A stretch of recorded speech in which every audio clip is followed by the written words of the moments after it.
I'll switch now to one of my presentations. And I'll just try and give you a little bit more insight as to the ICT area and some other areas as well. And this is a project which I have called Research Perspectives. And what this project does is it produces tools for data mining, what used to be called grants on the web, and actually still is GOW. And it provides meeting tools such as Well Sorted, and also data mining tools to provide information onto the web. Have a quick look at the data mining tools. So what these data mining tools do is they take the grant portfolio data from grants on the web, and they do topic modeling, and they pull out automatically the topics. So this is another view of what I've just shown you in terms of the 31 areas, but it's driven purely by the data that comes in through the grants, right? Through the words that come in through the grants. And if I have a look, I thought it might be interesting just to have a look at another research council, AHRC, in terms of when we did the same thing with their portfolio. This is the map which we came up with of topics. And if I just quickly flick through some of these topics, I was actually surprised at the breadth of AHRC funding. And you can see that it really does cover very wide areas. But the thing that you can take from this is that, this is probably the most interesting one to this audience, in terms of the fact that AHRC does do quite a bit of digital stuff, digital media stuff, and technology and design, etc. But it also goes to politics, military history, power, violence, civil violence, and covers a whole load of topics. And I think you can see that these topics, which are automatically generated by the algorithm, are really quite intuitive, and they're just being driven by the data that is coming from the proposals that people put in. In fact, it's just the summary part, it's just the public part of the proposals, yeah. So this is taken from projects that have been funded? Yes. Right, okay. In fact, about a couple of weeks ago, what happened was EPSRC installed a version of this software internally so that they can look at their internal databases, so that they can examine the projects which failed as well as the projects which have succeeded, so they can get an idea of the whole appetite rather than just the ones which were successful. Okay, this is actually, you can do this at different levels of granularity. So here what we've got is 180,000 grants from the whole of RC UK, so that's the whole 7 research councils, plus NSF, which is about another, RC UK is about 30,000 grants, NSF is about 150,000 grants. If we model these as 50 topics, we can also model them at different levels of granularity, so we can model them, say, 500 topics, and we can have a look in here. This is the 50 topic map. I'm not going to go into this in much detail, but you can see that it's picking out down here plant, fossil, evolutionary species. Up here we've got Arctic sea climates. Here we've got forest, marine impact, etc., etc. So this is just down in this bottom right-hand corner. If we move away, we've got things like data, mathematical theory, modelling, computation, things like that. And of course, you can go into these and you can see the trends and the difference in funding between NSF and RC UK, and this is of course really interesting really useful for the SATs and things like that. You can then drill down into subtopics, and for every super topic you get lots of subtopics which are ordered by relevance. If we go back to EPSRC and we just do a 10 topic model here, then what you do is you get the major themes out, which we've got modelling, quantum, energy, disease, patient, medical type stuff. We've got mathematics, we've got devices, optical devices, lasers, etc. Networking, modelling here, chemical systems here, and a general one in terms of research. So you can see the way that it takes the EPSRC portfolio, and it breaks it down into these areas, some of which align with their existing themes, some of which don't. So the most obvious one is the mathematics one here. Okay, if I go to 50 topics, then this is the 50 topic map which comes out here. And if I've just highlighted a couple, I've zoomed in and highlighted a couple of areas. So here what we've got is, there's an obvious topic at this level on games and decision making, and it's wrapped up with music. Here we've got one on social behavior, events, etc. Here we've got one on creative systems, creativity, and computers. Right? So this gives you a flavour for the breadth of research that EPSOC actually finds. We've also done things like look at Chi, look at trends in Chi, and for every topic that we've got here, 5 years worth of Chi, so 5,000 papers. Look to see what topics are going up, what topics are going, what topics are going up, what topics are going down. Blue topics are going down, and red topics are going up. So I thought it was quite interesting to have a look at some here. And what we've got is, here we've got camera projection, augmented reality, virtual reality, which I noticed was a topic in the Well Sorted. We've got here playing, performance, instruments, musical sound, etc. Games, players, etc., etc. What's this? Stories, characters, storytelling, and wow as well in there. So the good thing is these are all red, so these are all going up. So I bet you mean wow. It must be the wow factor, absolutely. It's not just wow. In summary, EPSOC covers a lot of areas, and the challenge with EPSOC, with standard mode, is getting, as we all know, getting multidisciplinary stuff through, mainly because of your peers, right? Not because of EPSOC. Right? EPSOC is quite willing to fund multidisciplinary stuff, but it's the peer review problem. It depends on the board. It's also connected to the panels they put together. Yes, but the panels are made up of your peers. Yeah, but they choose who's on. Yes. So, yes. So you have to go to the workshops, you have to network with EPSOC in order to get onto the panels, etc., etc. So that's a quick, is my very biased view of EPSOC and the, if you like, the research landscape. It will change a little bit, but my guess is that most of those core circles will remain, and that those core circles will be adapted for whatever high-level themes they actually have. The priorities on those core circles, I think they may change a bit, but they probably will not want to go through that huge exercise that they went through about 3 or 4 years ago, where they rated each of these circles and they created each of these circles, because that created an incredible amount of work and needed an incredible amount of dialogue with the research community. Okay. So research perspectives, some of you have submitted ideas to, not research perspectives, well sorted, so you've done a study, and then some of you have gone along and you've sorted these ideas, and this is the result that you've got.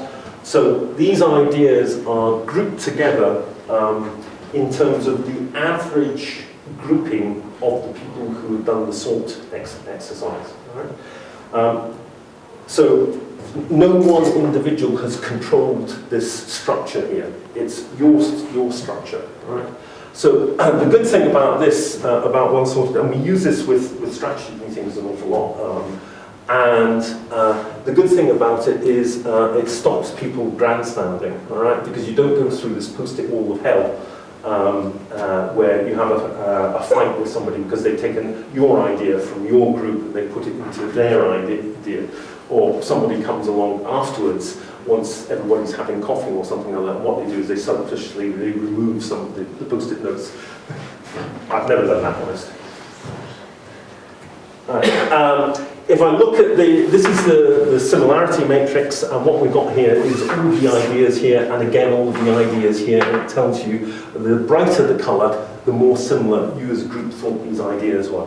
What this tells me is that actually you're a very diverse group, and you've got quite different ideas about how all these things should be sorted. Right? If we go to groups which are not so diverse, then what tends to happen is we get much more concentrated colour, like these ones here, XX and nothing, right? Which are all, don't know who put those in, but luckily everybody thought that they should be in the same group. Okay. This is what is called a dendrogram, and again we've got all of the ideas up here. The further you have to go in this direction in order to join two ideas, right, then the more different you as a group think they are. So if you have to go all the way up to here to join two ideas, then nobody really thought they were the same, right? If, on the other hand, all you have to do is go up to here, then quite a few people thought they were the same. But again, I can see from this that if it's a more compact group in terms of the subject, then you get much more closer grouping of ideas, and you get things joining much more down here than up here. The thing that you can do here is, this is where Sandy put the line to decide how many groups he was going to have. He could have moved the line slightly further down, and what this would have done is it would have, for instance, split these two bigger groups into two separate groups. And if we have a look at that, then that would have split these groups here, like that, for instance. So it's up to the organizer as to how many groups you actually choose, and it depends on the purpose, what you want the data for. There are two main things, and of course you get all the information about all of the headlines of these ideas and all of the context of these ideas in the document, and that's just a detail of the green group. There are two things which these groupings tend to be used for. Either to quickly form breakout groups, so typical thing we will say is to people, choose the group which most interests you, and stick a coloured dot on people, and they can then go and discuss that area, and they know that they're going to be in a group where people have got similar interests.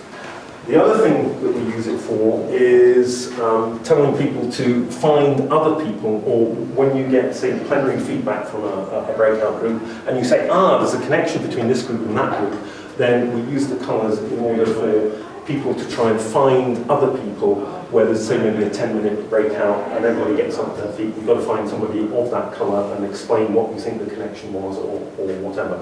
And all it is a mechanism for very quickly generating ideas, for structuring these ideas according to the people who are coming along. And the people who are coming along also get to go to the groups which they want to go to. So we try and give people as much control of the meeting as possible. And that was your result. And I think that's probably it. Well, there's some examples. For these, lots of people use it. Most of the research councils now use it, EPSRC, AHRC, ESRC, etc., etc. In terms of the topic modelling, EPSRC are actually installing the software within EPSRC. We've done work for ESRC in terms of the strategic direction and stuff like that, characterising what they're doing. In terms of here, as well as research councils, companies are beginning to use it. Innovate UK have used it for quite a few of their meetings. Thing is, normal meetings here, we've got post-it wall from hell, and we've got some poor facilitator whose responsibility is to make a sense of this and produce a meeting report. And we have the normal grandstanders here, right, who have a tendency to take control of the meeting, and we have the silent majority who gradually withdraw from the meeting. So what Well Sorted does is it makes the organizer happy, and it replaces the grandstander and the silent majority by a happy, collaborative crowd. That's it. Does anyone have any questions? Are these colors universal, or you just decided to separate them? To label the different groups with different colors? No, that's just purely automatic. Okay. All right, so there's nothing, the only reason we use colours is so that people can refer to the groups. All right, and it's easy to refer to the groups. And it's easy to identify people, because normally in these types of meetings we'll ask people what group interests them most. Then they get a colour stuck on their badge. what happens is quite often that people do not necessarily go to the group which their ideas have gone into. They may go to another group. And the other thing, if you ever go to something which is organised by a research council and you use this tool, right, it's not necessarily an advantage to go to a big group. All right? Quite often it's an advantage to go to a small group. So if you are in a small group, don't feel frightened that you're going to be isolated, because if they use it to form breakout groups, then what happens is if you're in a group of 2 or in a group of 1, then you get a lot of influence over what that group actually says. Because normally what you have is at the end of each of the breakout sessions is you get a raconteur who stands up and has to pitch in the normal sort of sandpit way, which we all enjoy. Yeah. Yes. So, is there any way where you can combine both of those models, like, so that, because there's no titles at the moment for those groups, they're just blue. Yes. And you'd have to, like, if you wanted to go to a different group, you'd have to try and read all the things quickly to decide. Yes, well, normally, right, because you've done, the people who've done the sort, right, they now have an overview of all of the ideas. So normally what we find is it doesn't take you very long to go through.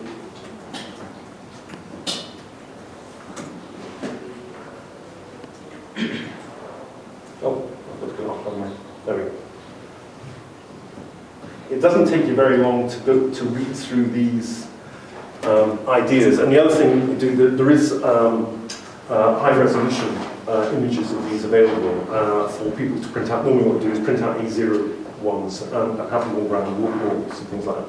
So because these ideas are now ordered, it's actually normally pretty quick to get an idea of what each of the groups is going to be about. And the other thing is, we deliberately do not give these names, all right? Because normally what happens in the first breakout session is the breakout groups are asked to give names to these, because again, we don't want it's very much trying to give the participants as much control over the outcome and ownership as possible. Danny? Mike, you were showing before the different areas, the maps of the different areas, where you're doing the clouds, the world clouds and everything. Yes. Are these available, or? I'm not sure about all of the EPSERC ones. The clouds, the EPSERC clouds at 10 and 50. The 50 one is I think online. The big model of the 50 and 500 model of the whole of RC UK plus NSF is definitely online. And we'll probably revamp that website and also put views on particular per council in as well. But at the moment, all we really have online, which is public, which is linked into all of the underlying projects, is the 50 and the 500 model of the whole of NSF and RC UK. So if you go into that one, then you'll be able to do a search, and the 500 topic model is quite finely defined. It's quite granular. So you can use that, and that will then give you tables of projects. All right, so you can get through down to the project level. The only caveat I would say is the algorithm is only as good as the data that you put in, and sometimes what happens is you find that it's strange, either with particularly large grants or with particularly small grants, people don't seem to bother putting in summaries, right? So if you've got, I don't know, 50 million or something other from NSF, then for some reason people think that the title is sufficient, all right? Or if you've got a tiny project, then again the title is sufficient, in which case it's a bit unreliable as to where it's classified. But as long as there's a reasonable description of the project in terms of project summary, then it's really pretty accurate. And EPSERC have done tests to see whether or not it aligns with their manual coding and everything like that. Because at the moment, EPSERC and most of the research councils, apart from maybe MRC, do all of this manually. They code everything manually, they decide on the groups completely manually, etc., etc. And this is really open to politics and political pressure, because all the academics are saying, okay, why are these bubbles arranged in this particular way? And the answer was, well, there wasn't a reason why these bubbles were organised in a particular way. But if you do it from a data-driven point of view, then people tend to relax much more, because, and the same with well sorted, that you give the structuring process to everybody, then people know that there's no one lobby group that can control the structuring process, and then people tend to relax an awful lot. So the change in social dynamics in terms of the politics of these strategy meetings is quite dramatic. The other thing is that one of the things that we want to do is to link well sorted to the data mining tool, so that when you come up, say, you take all of the descriptions in this area, and what you do is you put that into, we've got a free text search mechanism, which we actually demonstrated at CSCW, where you dump in a paragraph of text, any paragraph of text, and what it does is it topic models that paragraph of text according to the topic model which you're using. In that case, it was the whole of CHI, the whole of CSCW, the whole of group, and the whole of ECSCW, so 5 years worth of 4 big conferences. and it uses that topic model, it's called Paper Planet, it uses that topic model from all of those conferences to infer the topics which are in your text that you've just dumped in. It then tells you which conference you should have gone to, if you were, and you might have been at the wrong conference because you might have been at CSCW, which is where we were demonstrating it. It tells you who to go and talk to, and it tells you the topic that you've got in common, which should be the icebreaker that you can use in order to talk to them. Thank you. Yeah, I would, yeah, it's helpful. Someone mentioned to me, but I don't know because rumour and myth is rife with regards to Yes, it is. Nobody knows what happened after the set it election. off, otherwise you won't get funded. But they said that larger collaborative projects across multi-site projects were doing quite well in Stanmore. I don't know. The thing to do is to look up all of the decisions are available. Yeah. All right. So you can actually look up the panels, right, and they will show you. I think they will show you the rank order of the successful projects. Do they give how many were submitted? Sorry. Do they give how many? I think they do. Yeah. So do a search for panels on the EPSA website. The first thing is to do one over the 6 over the year and see. It's like buying a house. Which once you put it in, you know, when's the quiet time? Well, it's interesting. I think talking to Stefano, there are distinct patterns throughout the year. All right, but it's driven by academics' availability.